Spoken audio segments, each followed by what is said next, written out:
OG Diaz and Miss Catherine Bernardo finally nagharap na, i-issue na clear na. But before that, if you haven't subscribed yet to my YouTube channel, please don't forget to like, share, and subscribe at hit mo na rin ang notification bell for more showbiz updates.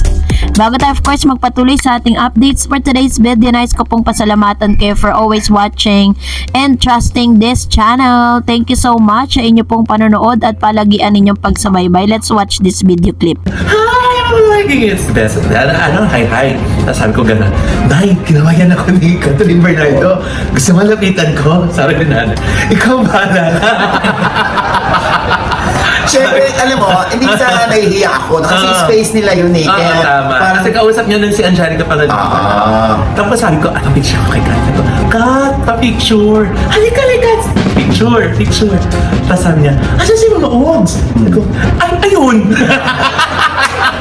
Masayang ibinahagi nga ni Mr. OG Diaz sa kanyang channel sa OG Diaz Showbiz Updates, kung saan isa siya sa mga imbitado doon po sa ABS-CBN Ball 2025 at ibinahagi niya dito kung anong naging experience niya at kung paano siya hinarap nitong si Miss Catherine Bernardo. Ito, papanoorin natin. Sabi ko, Nay, tawag ka ni Kat. Tapos ayun na, nag-hug na kayo, nag-beso na kayo, nag-picture tayo. Sabi ni Catherine, hinahanap kita sa PGT Media ko na. Oo, ba't wala ka? Sa graduation kasi na anak ko. Okay yun. So ayun na, wala na. Actually, space nila yun. Hindi para magtanong kami, kayo ba ni ni Mayor? Sinagot niya ni Catherine. Nung sa red carpet, sinabi niya that she's still single. Syempre, kung ano naman Kinuwento ni Mr. OG Diaz sa paghaharap nila ni Miss Catherine Bernardo ay talaga namang magiliw siyang hinarap ni Miss Catherine kahit napakaraming intriga na kanyang sinasabi patungkol dito. Hindi niya ina-expect na ganun kagiliw at ganun ka-generous sa pagngiti itong si Miss Catherine. Talagang pinakita na wala siyang any grudges or any parang galit dito kay Mr. OG Diaz despite sa lahat ng mga isyong nilalabas nito patungkol kay Miss Catherine Bernardo. Pero isa rin sa mga pag-aaral syempre, kung ano naman yung sinabi ni Catherine, syempre, yun ang inyong paniwalaan, hindi ba? Kung paano meron din naman nagsabi sa atin dati na si Catherine nga at si Mayor Mark Alcala ng Lucena, hindi ba? Panig ni Catherine yun eh. Yeah. Igalang natin, irespeto natin. Pero ang nakakatuwa dito, yung napaka-genuine ng ngiti ni Catherine sa atin. So matapos nga na makita or pinakita ni Miss Catherine Bernardo na talagang okay siya dito kay Mr. OG Diaz, kasabay ng mga pagkwento or pagbabahagi nga ni Mr. OG, sinabi nito na tila baga nag-concede na siya dun sa kanyang pinaglalaban patungkol kay Mayor Alcala at kay Miss Catherine Bernardo. Sinabi nito na kung ano man daw di umanong sinabi ni Miss Catherine Bernardo sa interview, yun daw ang paniwalaan. Parang taliwas dun po sa kanyang mga sinabi noon nung interview itong si Mama Min na sinasabing single nga itong si Miss Catherine. Tapos sa ngayon ay nag-post din po itong si Mayor Alcala sa kanyang Instagram at tila baga parang sabi niya reserving peace, parang ganun yung term nung ginamit niya na talagang nag-trending. Bakit daw reserving, hindi preserving peace?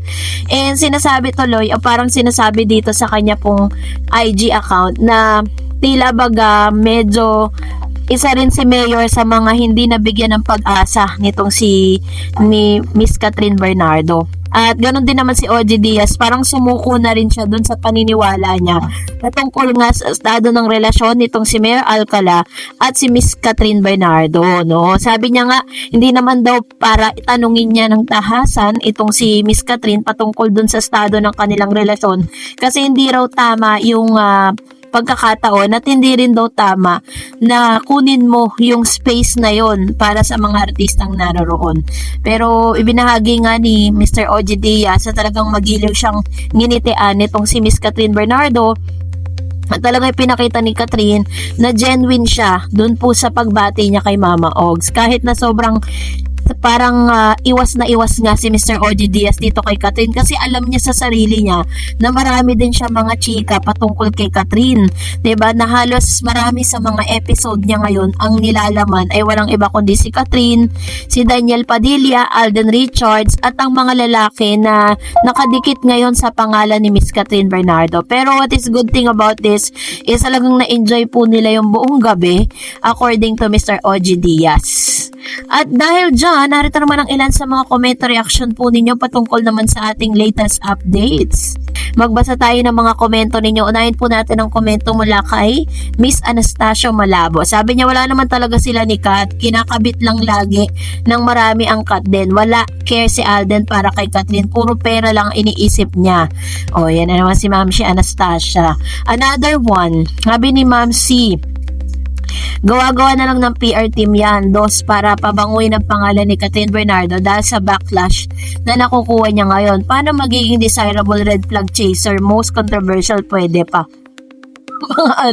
Mga bitter kay Catherine to mga nagko-comment Isa pa, meron pa. Sabi po ni Miss Maria Vivian Rino, buti na lang at hindi tinuloy ni Alden ang paliligaw kay Kat.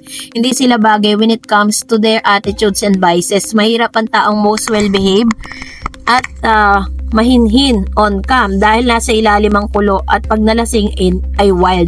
Yes, sad but that's true. I'm not referring to Kat but in general, including ordinary people na meron the same personality. O baka i-bash nyo na naman ako dahil sa opinion ko. I am now supporting Alden only because he is true person na walang halong pagkukunwari either on cam or off cam. Ayan. So, nga naman yung kanyang observation with regards to Miss Catherine Bernardo at igalang natin yung kani-kanilang mga opinion kasi may kanya-kanya naman talaga tayong opinion at paniniwala, 'di ba? Kung talagang team Alden siya, let it be, 'di ba? Yun talaga yung gusto niya, sabi ni Miss Hans. There's a phrase saying true colors once came out, it's difficult to hide it anymore. Her action and her attitude towards her alcohol intake, she must drink moderately as a respect to herself, especially when she's surrounded by male friends on public. She's not a ladylike as she pretended to be. You can all bash me, is my opinion and observation as a professional. Logically, she's heading for her own destruction. Ayun. So, parang sinasabi niya dito na lumalabas yung tunay na kulay ni Miss Catherine, no? Once na nalalasing siya or whatever, 'di ba? Pero parang puro panghuhusga yung na babasa natin. Sabi ni Miss Gracia Mora, Alden, kung ayaw ni Kat sa'yo, hanap ka na lang ng ibang babae. Gwapo ka naman. Meron pang babaeng magkakagusto sa'yo. Kaya kung kayo na, sana i-public nyo pa para walang intriga sa buhay nyong dalawa. Kung ayaw ni Kat sa'yo, hanap ka na ng iba. Idol ko po naman kayo, matanda ka na, asikasuhin mo na sarili mo. Magpamilya ka na, mayaman ka na, kahit may asawa ka, tuloy naman ang business mo.